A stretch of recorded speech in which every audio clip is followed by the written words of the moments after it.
The night had the kind of silence that pressed against your ribs, as though even the wind feared to disturb it. A patrol car idled at the edge of a dirt lane in rural Indiana, its headlights carving long fingers through the mist. Officer Daniel Mercer's K-9 partner, Rook, sat rigid in the back seat, his ears locked forward toward a sagging farmhouse that looked abandoned decades ago.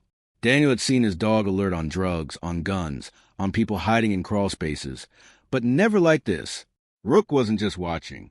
He was frozen, trembling, as if something inside the house had stared back at him. If you enjoy stories where small town quiet hides something darker beneath, consider following along for more. Now, let's begin.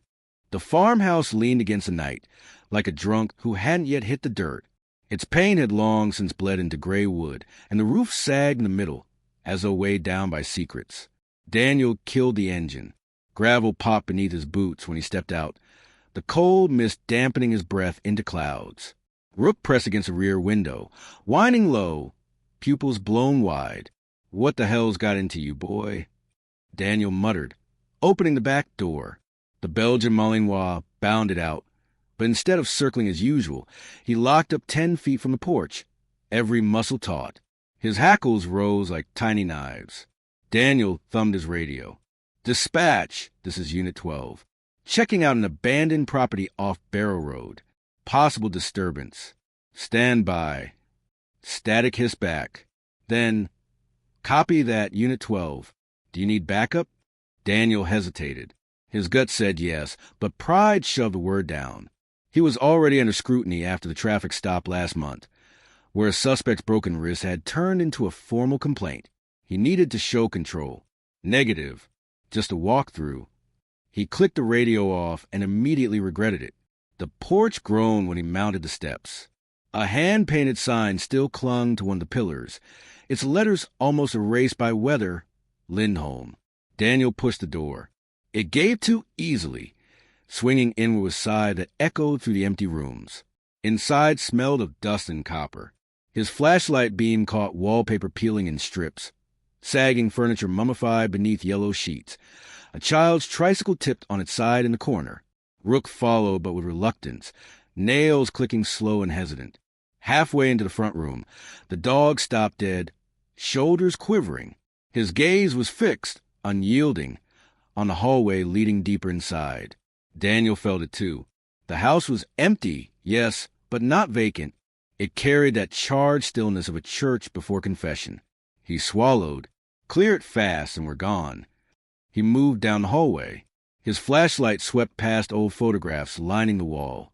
Smiling children, a woman holding a newborn, a man in work overalls, his hand firm on the boy's shoulder. All the faces bore the same last name scrawled on the back of each frame. Lindholm. The kitchen reeked faintly of mildew. A rusted pot sat abandoned on the stove, its handle eaten through. Rook's growl, deep and sudden, snapped Daniel's nerves raw. The dog stood braced at a closed door under the stairwell. His teeth glinted in the light. Daniel's chest tightened. He tried the knob. It was locked. He knocked. Sheriff's Department. Anyone inside? No answer. Only silence so heavy it seemed to press outward from the wood itself. Rook barked sharply, lunging at the door, pawing with frantic desperation. He'd never seen the dog behave like this. Half fear, half fury. Daniel backed up, drew a sidearm. "Okay," he whispered, throat dry. He braced, then kicked the door. It was splintered and swung open. The smell hit him first, rot, sharp and sweet, clinging to the back of his tongue. His light swept over concrete steps leading into a basement. Shadows curled thick at the bottom. "Stay," he ordered Rook. The dog ignored him, bolting down the stairs, barking furiously at something in the dark. Daniel cursed and followed, boots scraping against damp concrete. At the base of the stairs, the beam of his flashlight caught what Rook was snarling at. Not a person. A heavy, iron-bound freezer. Its lid was chained shut, and the chain was new. Daniel's breath hitched. He raised the mic on his shoulder. "Dispatch," he began, but static rasped in his ear. Dead channel. He tried again. Nothing. From above, the front door slammed shut. Daniel spun toward the stairwell, light shaking in his grip. The sound hadn't come from wind. It had come from someone closing it. Rook barked again, clawing at the freezer. Daniel's pulse hammered. He forced his voice steady. "Who's there?" Silence. Then floorboards groaning overhead, deliberate footsteps. Not leaving. Staying. Whoever had locked that freezer was still inside the house. The basement smelled of damp stone and something more sinister, like old blood left to rust. Daniel kept his weapon raised, flashlight jittering across the walls. The bare concrete was stained with dark streaks, some running down toward a drain in the center. Above him, slow, deliberate steps moved across the floorboards. Whoever was up there knew he was trapped below. Rook stood rigid at the freezer, paws scraping against the chain, barking with a desperate edge Daniel had never heard before. It wasn't aggression. It was urgency. "Easy, boy," Daniel whispered, though the words shook. His shoulder radio hissed again, just static. He was alone. The footsteps stilled. The house settled into silence thick enough that Daniel could hear his own pulse. Then a soft creak, as though someone leaned close to the top of basement stairs. "Sheriff's Department," Daniel called, his voice cracking against concrete. "Show yourself." No reply. Instead, something metallic clinked upstairs, like a chain dragging. Daniel's jaw tightened. He knew he should retreat. Protocol demanded backup, but Rook's frantic scratching at the freezer yanked him deeper. Whatever was inside mattered more than pride, more than the fear crawling his skin. He holstered the gun long enough to tug at the chain. Cold steel bit into his fingers. Whoever had locked it wanted it sealed badly. The padlock was heavy duty, the kind used for storage units. Impossible to break barehanded. He cursed under his breath. Rook barked again, teeth gnashing against metal. And then, faint, barely audible over the dog's fury, came a sound from inside. A knock. Daniel froze. His flashlight beam jittered against the freezer lid. Another knock. Weak. Hollow. And then a voice. Cracked, rasping, muffled by steel. "Help, please." The air left Daniel's lungs in a rush. Jesus Christ. He grabbed the radio again, twisting dials, forcing static into words. "Dispatch, Unit 12, possible hostage, Barrow Road farmhouse, basement freezer. I need immediate backup." Only silence answered. The footsteps above resumed. Faster now, moving toward the back of the house. Whoever had sealed that freezer was leaving. Daniel made a choice. He bolted up the stairs, Rook snarling behind him. The first-floor hallway stretched long and crooked, wallpaper curling like old scabs. The front door yawned open. The intruder had fled into the night. Daniel sprinted to the porch, scanning the mist. The cornfield swayed in the distance, tall and whispering. A dark figure darted between them, swallowed by the stalks. He raised his weapon, sighting the silhouette. His finger tightened on the trigger, but he didn't fire. Shooting blind into a cornfield was suicide. By the time he crashed into the rows, flashlight sweeping, the figure was gone. Only the hiss of insects and the brush of corn against his shoulders remained. Daniel returned to the farmhouse, chest heaving. The freezer still waited below, and the faint cries hadn't stopped. He yanked open the kitchen drawers until he found a rusted hammer. Back in the basement, he swung at the padlock. The blows echoed like gunshots, reverberating through the stone. On the fourth strike, the lock snapped. The chain rattled loose. Daniel dropped the hammer, heart in his throat. He hesitated, then flung the lid open. Inside lay a girl, no older than 14. Her lips were blue, skin pale with frost. A blanket had been thrown over her thin body, but ice clung to her hair like glass shards. Her eyes flicked open. Barely. "You're safe," Daniel whispered, crouching, though he wasn't sure he believed it. He tugged her out, wrapping her in his jacket. Rook licked her hand gently, whining. The girl tried to speak. Her voice rasped like sandpaper. "Don't trust them." Daniel leaned closer. Who? Who did this?" Her cracked lips trembled. "Sheriff Callahan." The name detonated in Daniel's chest. Sheriff Ray Callahan.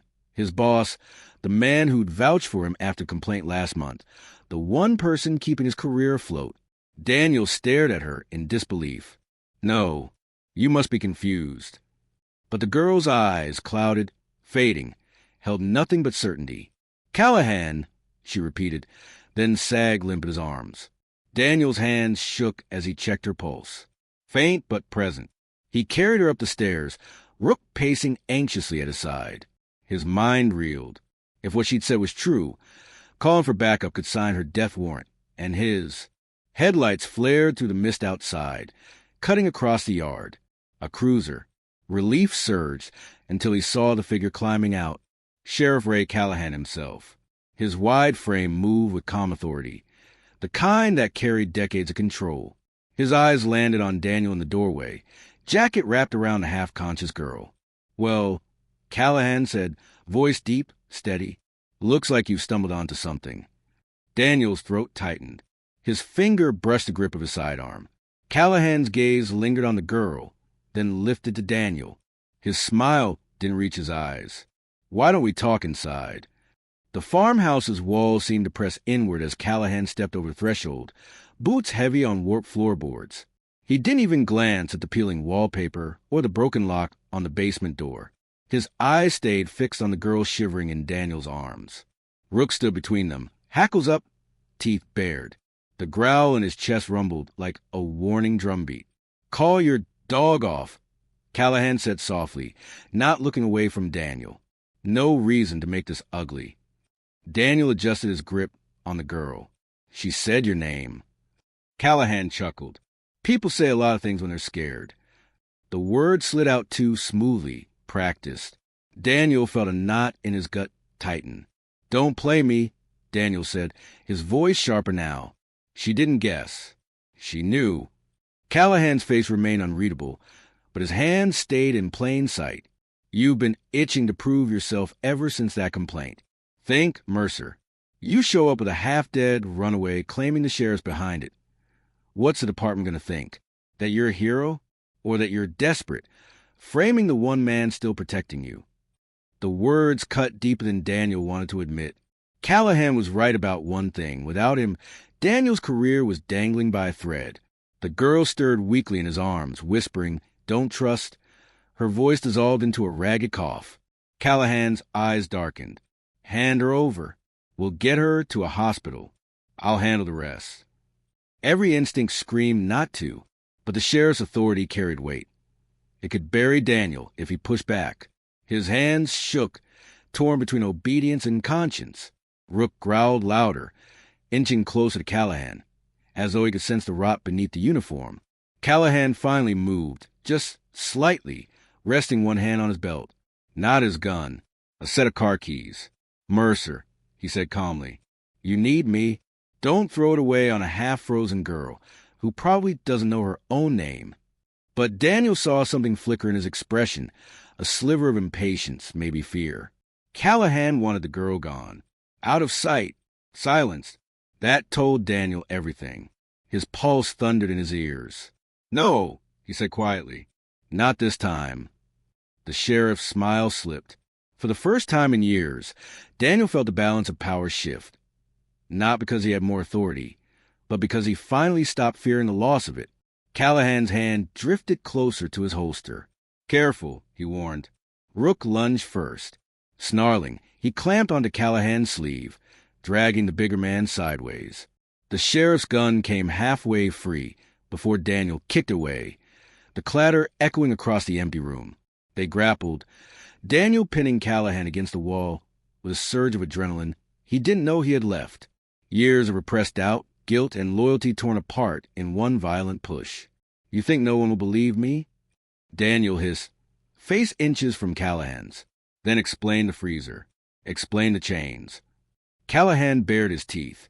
No one crosses me and walks away. But his words carried less certainty now. Sirens wailed in the distance. Faint at first, then growing, cutting through the mist. Daniel froze. He hadn't called them. The girl's faint whisper reached his ear. I called. Her trembling hand slipped from his jacket pocket, where the small emergency beacon, one she must have had hidden, blinked faint red. She'd activated it while he was upstairs. Backup was coming. But whose side they'd be on, Daniel didn't know. Callahan knew it too. Panic flashed across his face. In that second, Daniel made his choice. He yanked Callahan's arm behind his back and slammed him to the ground. Rook stood over him, teeth flashing inches from the sheriff's throat. The sirens arrived fast.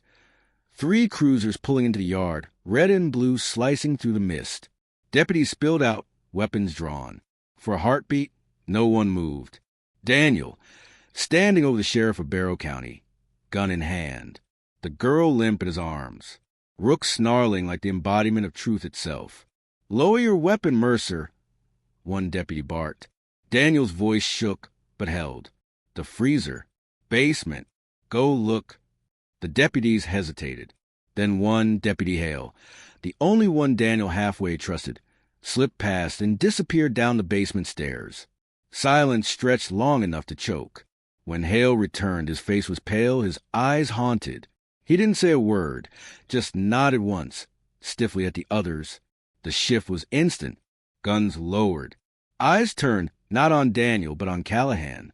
The sheriff's composure finally cracked. He spat, struggling against Daniel's grip. "You'll regret this, Mercer.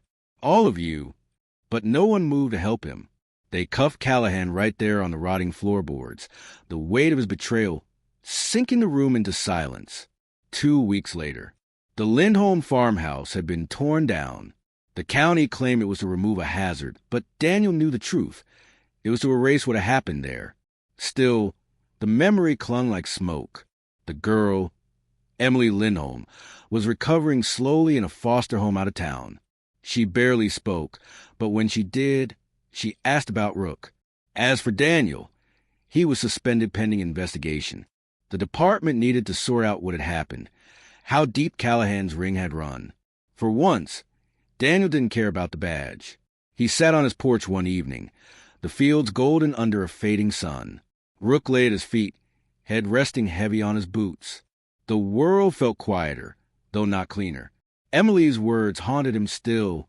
Don't trust them. She was right. Trust was fragile, dangerous, and sometimes deadly. But watching Rook lift his head at the sound of crickets, calm now, no longer trembling, Daniel felt something close to peace. Not triumph, not relief, just a quiet certainty that, for once, he hadn't looked away. And that was enough.